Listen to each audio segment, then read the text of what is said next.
His blue eyes twinkled in the fading light of day, and she knew he had a plan up his sleeve. Given time, Tola would share it. He just couldn't help himself. The iniquitous grin on his face radiated mischief, and by the looks of it, he was up to something. Again. Tola, you know this will lead to trouble. Whatever it is probably forbidden.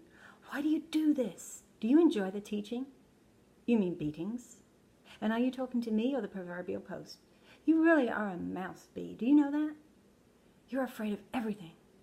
Laughing, he moved closer, now invading her personal space. Sabina hated the nickname he'd made up all these years ago. She also hated anyone this close to her. It made her uncomfortable. Not that it made any difference. Tola would do what Tola would do. She loved him anyway. That's what friends did. Love unconditional. You know we're going to end up in trouble. Why do you fuss, Bee? I've got it covered.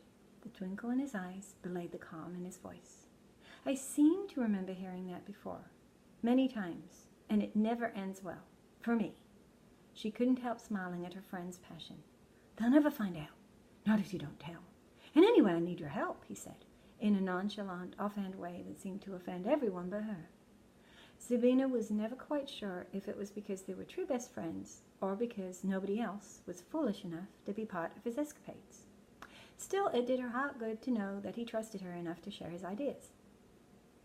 Even if it did result in teachings on a pretty regular basis. At moments like this, she knew better than to try and talk him out of it, whatever it was. Grabbing her knife, she turned to face him. Come on, daylight's fading. Finally giving up trying to be the voice of reason, she followed his lead. What was he getting her into? Zabina had no idea. She had a bad feeling, but there was no turning back now. His jaw was set, and whatever it was, with or without her help, he would see it through to the end. At least, if she was with him, Sabina could help with damage control and cleanup, hopefully. They crept softly towards the horses. Chapter 1. Trouble. Something was terribly wrong. Even as her man started to stir, clearing away the cobwebs of sleep, Zabina sensed it. The darkness of the room told her day had not fully yet begun, but that irrational sense of unease defied her every attempt to remove it. Early dawn cast long shadows on the dry red earth floor and walls of her room. Her eyes drifted through the dark to the window and the desert, reaching as far as the eye could see.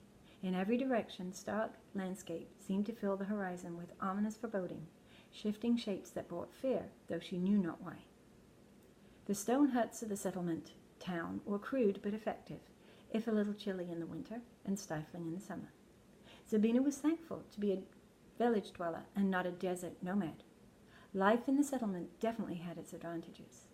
She shivered in the chilly dawn and wrapped her thin blanket tighter around her small shoulders. As she twisted slightly, she felt that familiar pain.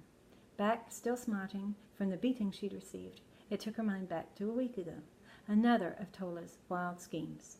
Just a simple prank, moving Uncle Abden's goats from the pasture land to the rocky places. How can it go south so fast? As usual, Tola had it all mapped out. Stage 1 had gone without a hitch, getting her to buy in. She should have known. As usual, she fell for it, hook, line, and sinker. Stage 2 had been a breeze too. Tola worked with the horses every day, so they knew him and trusted him, which was why it was a simple task to climb on the back of his avowed favorite, Certus. Stage 3 was where they'd hit a snag. The ominous black trees at the desert's edge simply added to the ambiance. Turned out herding the livestock, 35 in all, to the spot where the craggy rocks met the edge of the sand to hide them hadn't been quite as easy as he made it sound. What a surprise. That's when they met the mountain lion. She didn't blame her friend. There was no way he could foresee meeting face to face with a mythical creature of desert legend. Hiding in the small, scraggly brush, it blended right in with the terrain. Neither Zabina nor Tola realized what was happening until the creature launched out and latched onto the first goat. Shock had not fully melted away before the second attack. Zabina had to give Tola credit for a cool head. He pulled the horse sideways, rounded up the remaining goats, then calmly steered them out of the rocks. The dash for safety resulted in tree branches in the face, arms, even chest, and in the dark there was no avoiding them. But once they were out of the woods, she had no idea how the other 3 goats disappeared. They'd been so careful on the ride home. Both fathers were waiting for them as they entered the town square. Naturally. Papa's voice became harsh as he surveyed the dead goats. "Sabina, what have you done?" Before she could answer, Tola calmly dropped the 2 dead goats on the ground in front of his own father, Abdin. "It was an accident." "Well, sort of," Tola stammered. "And it wasn't Sabina, it was me." 2 dead goats? That's an accident?" Abdin's voice was grave. "You may as well know there are 3 more missing," Tola added quickly, as if it would improve the situation. What a time to come clean, Sabina thought. Uncle Abdin was clearly furious, but what hurt the most, what still haunted Sabina's memory, was the pain in her father's eyes. Words unspoken, yet clearly communicated. Unable to hide his shame, he looked away, refusing to acknowledge her pain. Why could she never live up to his expectations? If only she were her brother. "Abdin, I'm sure there's a perfectly logical explanation." "Tola?" Abner calmly waited for his nephew's answer. Tola closed his eyes. As members of the inner council, Abner and Abdin had a reputation to protect. Though they were brothers, their offspring could not be more different. Sabina longed to make her father proud. Tola, on the other hand, was a constant source of chagrin to his. Abdin accepted most of his son's escapades as simple, youthful foolishness, but this, obviously, an invisible line had been crossed, and there was no turning back. Humiliation may be commonplace in Corda and familiar to Tola, but as for Sabina, attention was something she avoided at all costs. Their friendship had been totally tested tonight. Was it really worth it? She wasn't sure. The rod struck her thin back, and shooting pain made her flinch. How many would she receive? She had no idea. It was up to her uncle now. "May he be led by the One to be merciful," she prayed, silently and fervently. Rough, hard wood struck again and again. Sabina thought she would be sick.